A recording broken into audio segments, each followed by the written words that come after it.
Potongan keramat ini membawa 1000 arti bagiku dan merupakan bahan diskusi dengan papiku.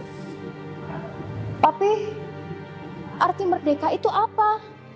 Tanyaku polos kala itu. Papi tersenyum, matanya berbinar. Merdeka itu bebas, nak.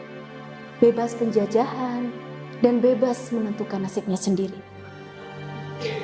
Senyum dan binar itu masih jelas teringat di dalam memoriku. Papiku seorang pahlawan revolusi, jenderal gagah berani yang selalu bersemangat membicarakan kemerdekaan. Beliau adalah Mayor Jenderal Anumerta Donald Izakus Panjaitan yang lahir pada 9 Juni 1925 Balik di Tapanuli, Batak. Papiku selalu senang bercerita tentang perjuangan, pengorbanan, dan cita-citanya untuk membangun bangsa Indonesia. Dan aku, anak kecil yang polos kala itu, hanya mendengarnya dengan penuh kekaguman. Namun, lautan merdeka yang dulu menggema di hatiku, kini terasa hampa. Malam itu, malam kelabu yang menorehkan luka mendalam di jiwaku. Pukul 4 dini hari, kami terbangun oleh suara derap langkah sepatu dan teriakan. Mereka semuanya berteriak, "Bapak Jenderal! Bapak Jenderal!" Mereka mencari-cari papiku dan berusaha masuk ke dalam rumah. Keluargaku berusaha keras melakukan perlawanan. Namun, perlawanan yang keluargaku lakukan semakin memicu amarah mereka. Dengan kejam, tanpa rasa perih kemanusiaan, mereka menembaki 2 saudaraku. Lantas, sosok berseragam itu pun bertanya kepada pembantuku, "Mbak, Doromu di mana?" Pembantuku pun menjawab, "Doro di atas." Sosok berseragam lainnya dengan gesit memutus kabel teleponku. Sosok berseragam itu pun bertanya, "Bapak Jenderal? Bapak Jenderal!" Panggilan tersebut dijawab oleh mereka. "Ada apa?" Dan dijawablah oleh sosok berseragam itu, "Dipanggil Paduka yang mulia."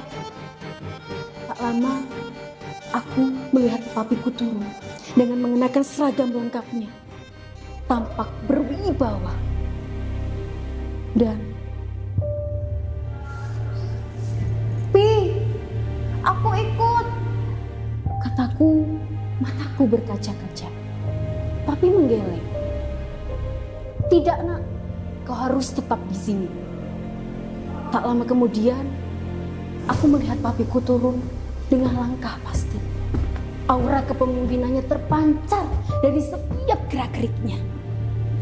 Dan itulah terakhir kalinya aku melihat papiku. Di koridor, aku melihat papiku dipaksa hormat kepada sosok berseragam itu. Di situ aku berpikir, mengapa papiku yang seorang jenderal harus tunduk kepada mereka? Namun, papiku menolak dan akhirnya menerima pukulan di dahinya. Sosok berseragam itu dengan kejam menghantamkan senjatanya, menghantam kepala papiku. Tak lama kemudian, suara tembakan itu menggema di dalam rumah. Hatiku berdegup kencang. Aku berlari menuruni tangga. Di luar, aku melihat pemandangan yang tak pernah kuimpikan. Cinta pertamaku diseret dan dilempar dengan tak berperi kemanusiaan. Mereka menyeretnya masuk ke dalam keruh. Darah itu masih tergenang di lantai. Dan aku melihat mamiku meraukan darah babi ke wajah dan tubuhnya. Papi!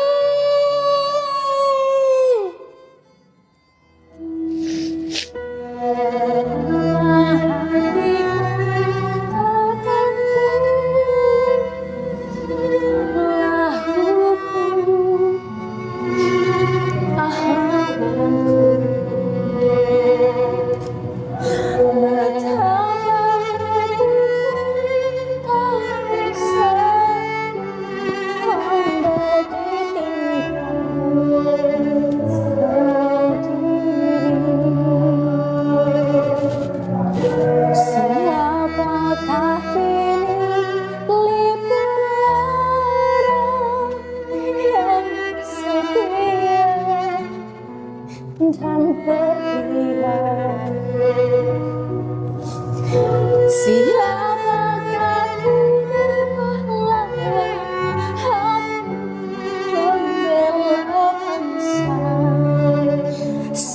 sejati, telah gugur pahlawanku.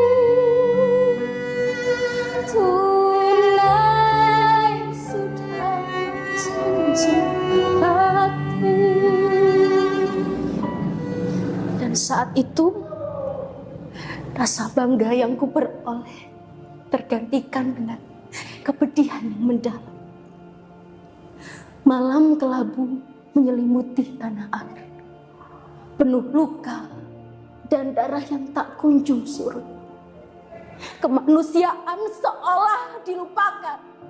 Setiap tindakan mereka menusuk ke dalam kalbu.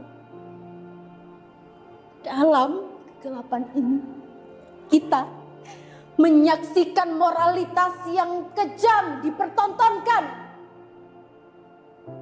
Tanggal 30 September 1965 merupakan sejarah kelam yang menyimpan kekejaman mendalam yang dilakukan oleh PKI. Menciptakan luka tak akan pernah sembuh. Banyak nyawa menjadi korban. Bahkan nyawa seorang anak kecil yang tak berdosa. Ade Irma Suryani direnggut tanpa ampun. Tidak peduli dengan hak asasi manusia. Tindakan brutal mereka merusuk ke dalam kalbu dan merobek rasa kemanusiaan. Kita tidak bisa mengabaikan bahwa kekejaman yang dilakukan oleh PKI merusak nilai-nilai ketuhanan dan kemanusiaan. Tindakan brutal mereka bukan hanya pengekangan terhadap nilai-nilai individu, tetapi juga penistaan dan pengingkaran terhadap nilai-nilai luhur Pancasila, dasar yang seharusnya menjunjung tinggi martabat setiap manusia. Wahai generasi muda, saatnya belajar sejarah. Komunisme tidak percaya adanya Tuhan. Pancasila menjunjung tinggi sila ketuhanan pada urutan pertama. Komunisme melakukan penghadangan hak asasi manusia. Pancasila menjunjung tinggi nilai kemanusiaan.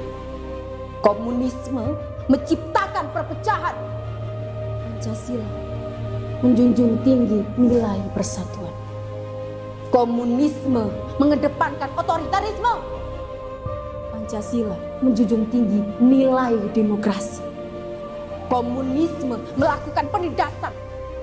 Pancasila menjunjung tinggi nilai keadilan.